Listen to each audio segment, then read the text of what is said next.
Every day they got weapons for Ukraine. They got hundreds of millions and billions. You know, they don't even take care of their own veterans. You know, I saw a video of a veteran crying the other day. Look, man, no one's asking you to feel sorry for you know, people who invaded Iraq and so on. The real victims, you know, a lot of people cried in Iraq. A lot of people cried in Afghanistan. A lot of people cried in Syria. A lot of people drowned in the Mediterranean trying to run from Syria. Yeah? That's blood on America's hands, on Britain's hand, on our hands. But my point here is that America is the richest country in history. They got so much money for war, and then they don't even take care of the people they send to do the wars for them. It's disgusting. You know, I've never heard of an empire that had so much money and its own citizens benefited so little. It's quite extraordinary. The gap is unreal, right? Like, you know, they call you, you know, a citizen, but you're not really treated like a citizen or like a human being for that matter, citizen or otherwise. No medical care whatsoever. You got these people who have been sent to massacre other human beings, to do something that's, you know, an ungodly act, an evil act that takes away a soul and a part of their own soul, and they can't cope with that. You know, if you look at the last 30 years, more American soldiers have been killed by suicide than in battle, which tells you everything you need to know. This shows you that what they are doing to other human beings is so messed up, primarily for the victims, and afterwards for the killers themselves, that they can't even live with themselves and they end up taking their own lives.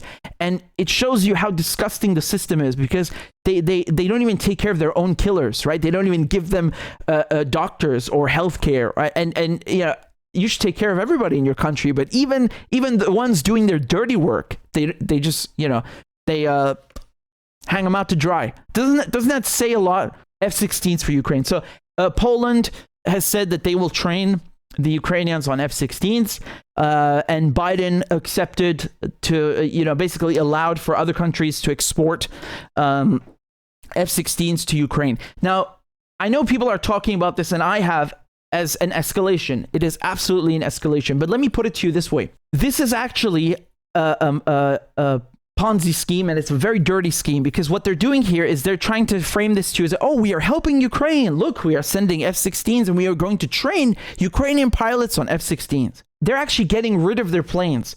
Even if the war in Ukraine weren't taking place, and I really wish it weren't, they would still be getting rid of their F-16s, because most of the countries that have them are retiring them. You know, the F-16s are very effective fighters. I think they're the most successful in terms of sales, right? You got 25 countries that have F-16s. Bravo, bravo, ha ha, hurrah for the weapons makers.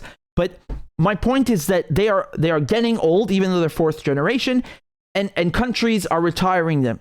So what they're going to do now is they're going to give them off. It's like they're giving their hand-me-downs to the Ukrainians, and then they're going to go, and what are they going to do? They're going to buy new jets. Once again, more money for the military-industrial complex. Well done. It's a great scheme for Raytheon and you know, Lockheed Martin and or General Dynamics, as we're called. You know, well done. Let's just hope the Russians don't nuke us. You know, they're very ambitious, honestly, thinking that this is going to work. I'll tell you why. Because training people to use tanks is already extremely taxing and difficult. The Ukrainians, remember, this used to be one country, okay? Ukraine and Russia. I mean, and that makes the war even more sad, because it's like having, you know, people in Lebanon and Syria fight each other. These brothers and cousins. You got people living, you know, people living in both countries from the same family. I don't need to tell Ukrainians and Russians this. They already know. And my point is that this used to be the same country, and they used to have the same jets.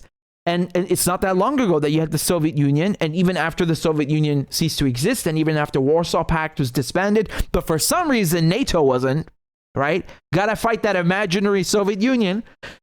They kept the Russian jets, right? The Ukrainians to this day, they're trained on Russian jets because that's what they have. They have the SUs and they have the MiGs, right? It's an Armenian who made the MiG. These are excellent jets. They're excellent jets. But imagine that these guys, you know, if you, for example, if you want to sign up as a pilot, you want to join the RAF, the Royal Air Force. My grandfather was in the RAF during World War II. If you want to join the RAF today, you have to sign a contract for 12 years.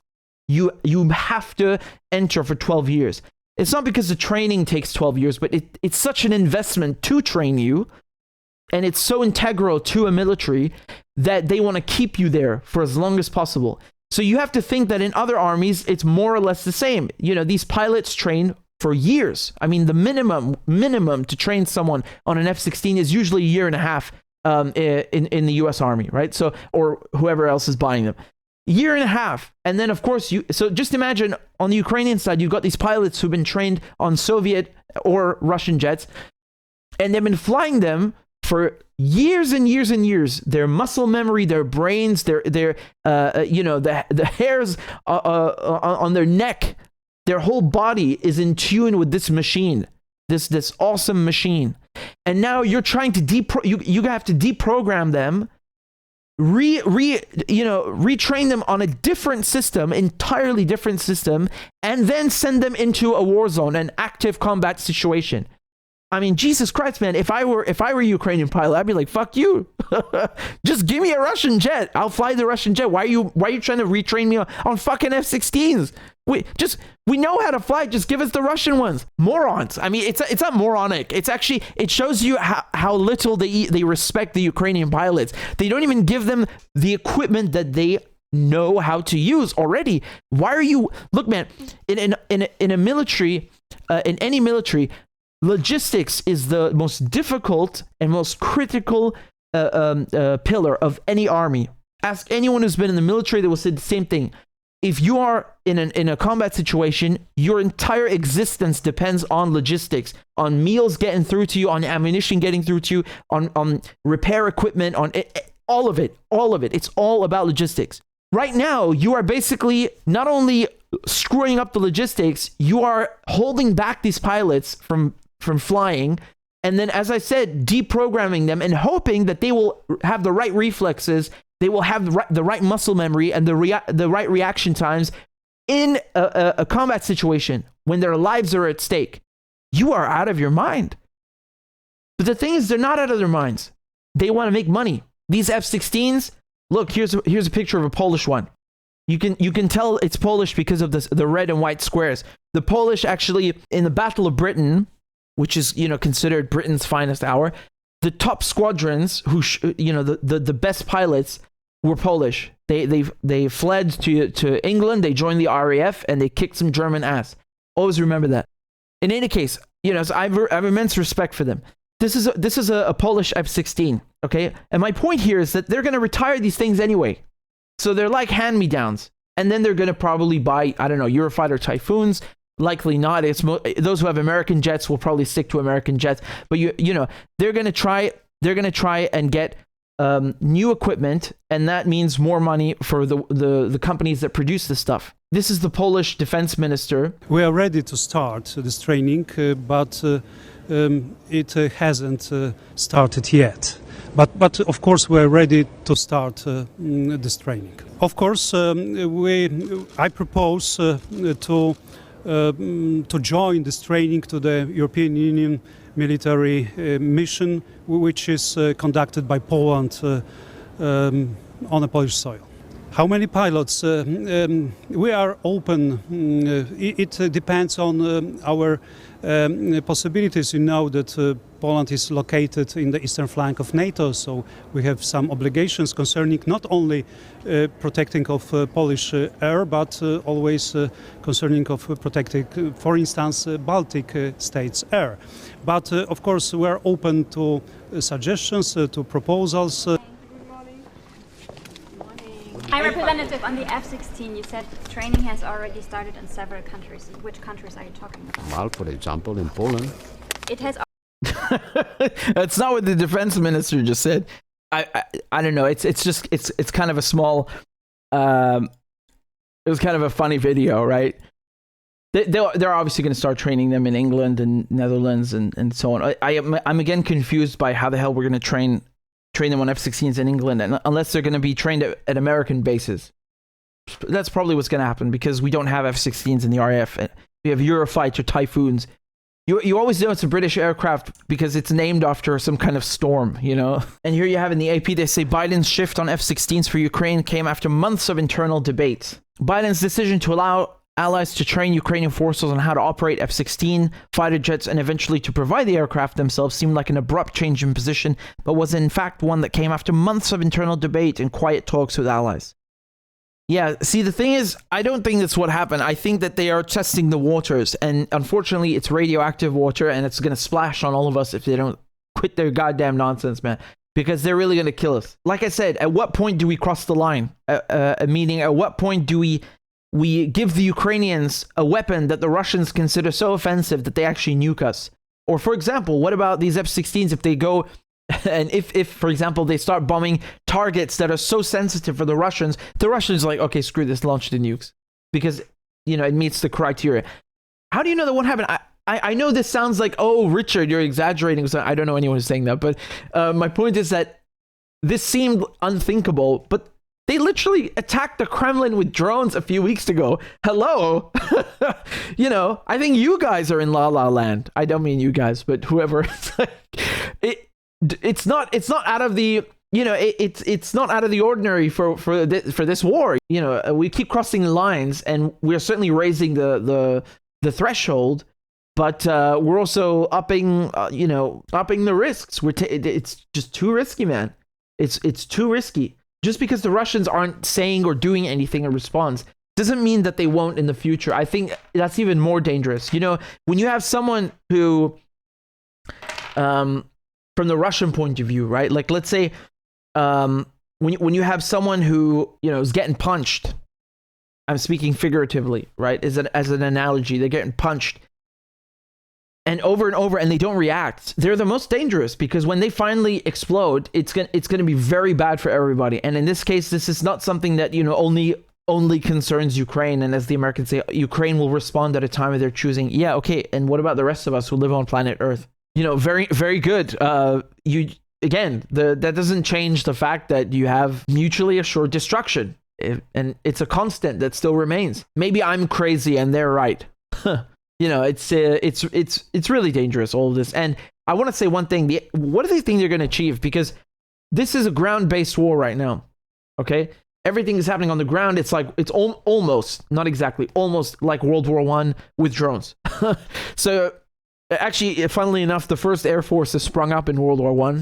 Britain had the first Air Force, and now somebody was French. They'll start, getting angry in the comments. Britain had the first Air Force, of course, and they were actually bombing people by air already in World War One with balloons and everything, and Zeppelins. Anyway, it doesn't matter. Listen, the point is that this is like World War One trench warfare. Okay, in many aspects, there is no air war. The Russians, they rule the skies above Ukraine. If you start introducing F-16s into the equation, these are American-made jets into the equation, you are going to cross a red line, and there's no coming back from that. And I'll also say one more thing. The Russians, they have the S-300 and the S-400, which are surface-to-air missile systems. They are the best in the world, period. I know the Americans think that their Patriot system is the best. And yes, it's outdated, and I know that even outdated systems can be upgraded. I have told you this. The F-16 is one example of something from the 1970s, which is still used. I mean, Jesus, look at the B-52, like over 50 years old, and it's still, slated to be used in another 50 years or so, right? So you can always upgrade and maintain these things. Yes, I agree. The thing is that when it comes to the S-300 and S-400, they're just better than the Patriot. And why do you think the Americans sanction you when you try to buy them? Because they're afraid of these weapons. They don't want other countries obviously buying from Russia, being there, supporting, basically portraying Russian weapon systems as better than the Americans. The Americans want to get all that revenue. But my point here is that the S-300 is already, creme de la creme. The S-400 is even better. I think it's maybe been used once in combat, and it was this war in this Ukraine war. F-16s are going to be shot down like flies by an S-400.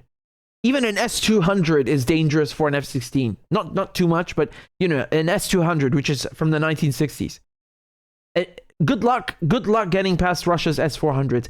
Turkey bought the S-400, right? The Indians also bought the S-400.